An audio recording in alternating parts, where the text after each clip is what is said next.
आज भाद्रपद कृष्ण पक्ष द्वादशी को सुनते हैं बच्छ बारस की कथा।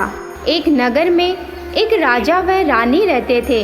राजा व रानी बहुत धार्मिक प्रवृत्ति के थे। रोज पूजा पाठ किया करते थे और गरीबों व ब्राह्मणों को दान देते थे। उनका राज्य बहुत खुशहाल था। सारी प्रजा खुश थी। बस एक बात की चिंता थी। राज्य का पानी सूखता जा रहा था और रेगिस्तान बढ़ता जा रहा था। कई सालों से बरसात भी नहीं आई। धीरे धीरे राज्य में पानी की कमी हो गई। राजा ने एक कुआं खुदवाया लेकिन पानी नहीं आया। राजा ने कुआं और गहरा करवाया परंतु पानी नहीं आया। राजा इस बात से परेशान हो गया। उन्होंने ब्राह्मणों को बुलवाया और कुएं में पानी लाने के लिए धार्मिक अनुष्ठान व यज्ञ करवाया परंतु कुएं में पानी नहीं आया। तब राजा ने पंडितों को अपने पास बुलाया और कहा, आप ही कोई ऐसा उपाय बताएं जिससे कुएं में पानी आ जाए। तो पंडितों ने कहा, हे राजन, यदि आप अपने बेटे राजकुमार व अपनी गाय के बछड़े की बलि देंगे तो शायद पानी आ जाए। पंडितों की यह बात सुनकर राजा बहुत चिंतित हुए, लेकिन अपने राज्य की परेशानी देख दुखी मन से यह सब करने को तैयार हो गए। जब रानी अपने बेटे को राखी पर अपने मायके ले जाने लगी तो राजा ने बेटे को रोक लिया और रानी सैनिकों के साथ अकेले ही मायके चली गई।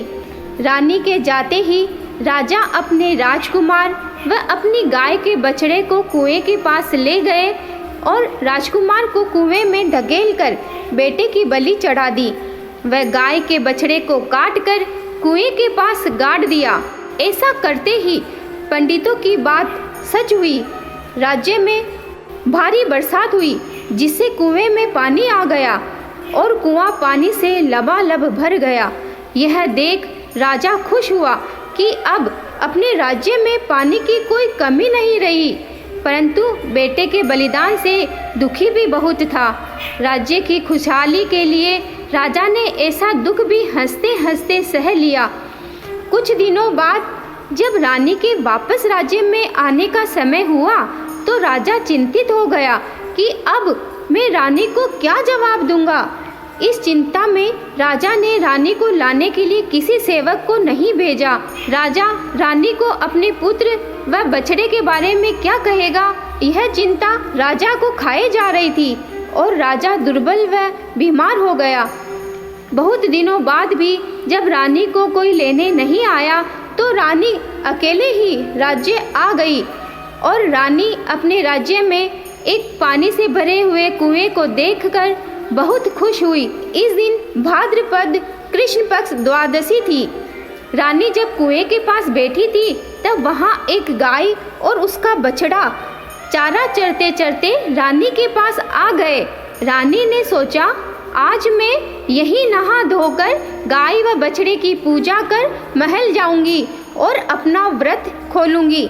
उसने नहा धोकर गाय व बछड़े की पूजा की। भगवान विष्णु ने प्रसन्न होकर रानी का बेटा व उसकी गाय का बछड़ा जिंदा कर दिया। जैसे ही पूजा करके वह पीछे मुड़ी तो देखा उसका पुत्र बछड़े के साथ खेल रहा है और अपने बच्चे को पास बुलाकर तिलक लगाकर नारियल दिया। गाय के बछड़े को लड्डू खिलाया। दोनों को साथ लेकर महल गई। राजा इन सबको साथ में देखकर चौंक गया और अपनी रानी के पैरों में गिरकर माफी मांगने लगा। रानी ने कहा, आप ये क्या अनर्थ कर रहे हो? क्यों मुझे पाप का भागी बना रहे हो? राजा ने रानी को सब कुछ बता दिया और रानी से कहा कि आज तुम्हारी पूजा व व्रत के फल से मेरा पुत्र वापस आ गया। और राजा ने अपने राज्य में हर साल भाद्रपद कृष्ण पक्ष द्वादशी को बच्छ बारस के रूप में मनाने की घोषणा की। तब से ही बच्छ बारस की पूजा व व्रत करके कहानी सुनने का प्रचलन हुआ। हे गाय माता, आपका व्रत करने वाले, कहानी सुनने वाले व हुंकार भरने वाले सब पर अपनी कृपा करना।